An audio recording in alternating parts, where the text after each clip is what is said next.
ഞങ്ങള് താമസിക്കാൻ വേണ്ടി പോവാണ്. ആകാശത്ത് കയറി പോകുന്നതുപോലെ ഉള്ള അനുഭവമാണ്. യഥാർത്ഥത്തിൽ നല്ല ധൈര്യമില്ലാത്തവർക്ക് ഇവിടെ കടന്നു വരാനോ ഇവിടെ സഞ്ചരിക്കാനോ നോക്കത്തില്ല. തലകുത്തനെയാണ് വണ്ടി കയറി പോകുന്നത്. നോക്കുക, ഇവിടെ ധാരാളം ജനങ്ങളുണ്ട്.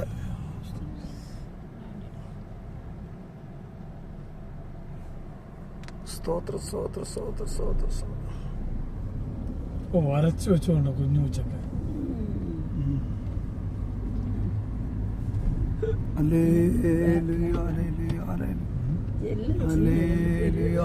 എല്ലാ വീട്ടിലും കുഞ്ഞു പട്ടിയുണ്ട്. റോഡിലിറങ്ങി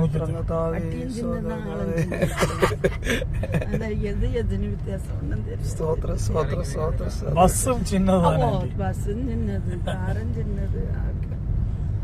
പട്ടണവും ചിന്നതാണ്.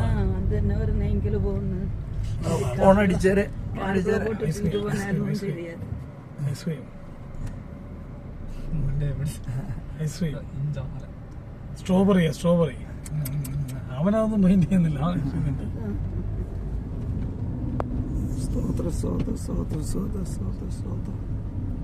രാവിലെ എഴുന്നേറ്റപ്പോ തൊട്ട് അവിടെ ഇരിക്കും. ഇനി എന്ത് ചെയ്യണമെന്നറിയാതെ നടന്നേക്കാന്ന് വിചാരിച്ചു.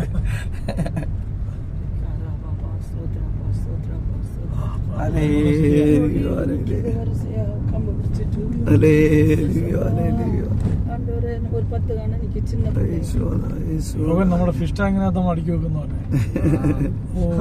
മൂന്നാണ് ഫസ്റ്റ്. അതാണ്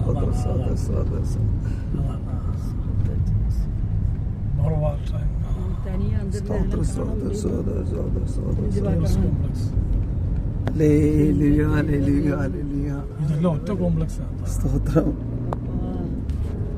ഞങ്ങള് ഇവിടെയാണ് താമസിക്കാൻ വന്നിരിക്കുന്നത്. കണ്ടിട്ട് എവറസ്റ്റ് കൊടുമുടിയുടെ മണ്ടയ്ക്ക് കയറി വന്ന പോലെ ഞങ്ങൾക്ക് തോന്നുന്നുണ്ട്.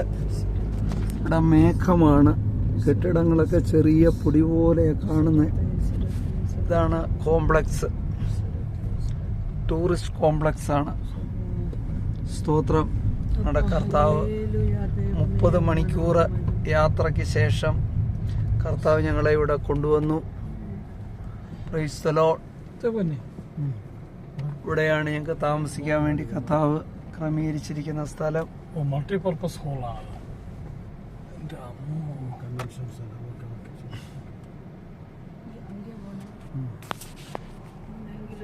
ഒരു ചെറിയൊരു കുഴിയുണ്ട്. അല്ല സാറേ, വേണ്ട ചെറിയ കുഴിയാണ്, കുഴപ്പമില്ല. ബാക്കിൽ വെയിറ്റ് ഉള്ളതുകൊണ്ട് തിരിഞ്ഞു വരാം. ചെറിയ കുഴിയാണ്. ഞങ്ങളെ ഓർത്ത് ഞങ്ങൾ പ്രാർത്ഥിക്കുക. അല്പസമയം ഞങ്ങൾ വിശ്രമിക്കാനായി പോവുകയാണ്. അതിനുശേഷം വീണ്ടും ത്രിപുരയിലേക്ക് ഞങ്ങളുടെ ഭാരതയാത്ര ആരംഭിക്കുകയാണ്. ഇന്ന് വേണ്ടവണ്ണം വിശ്രമിക്കാനൊന്നും ഞങ്ങളുടെ മുമ്പിൽ സമയമില്ല. കാരണം 30 മണിക്കൂറോളം യാത്രയായി പോയി. അതുകൊണ്ട് ഞങ്ങളുടെ ക്രമീകരണങ്ങൾ എല്ലാത്തിനും വ്യത്യാസം വന്നിരിക്കുകയാണ്. അതുകൊണ്ട് ഞങ്ങൾ അല്പസമയം വിശ്രമിച്ച ശേഷം ഞങ്ങൾ ത്രിപുരയ്ക്ക് കടന്നു പോകുന്നു. ത്രിപുരയിൽ നിന്ന് മേഘാലയ്ക്ക് പോകുന്നു. ഇവിടെ ഈ ആകാശത്ത് താമസിക്കുന്നത് പോലെ ഇവിടെ താമസിക്കാൻ ദൈവം ഞങ്ങൾക്ക് ഭാഗ്യം തന്നു. അതോർത്ത് ദൈവത്തെ സ്തുതിക്കുന്നു.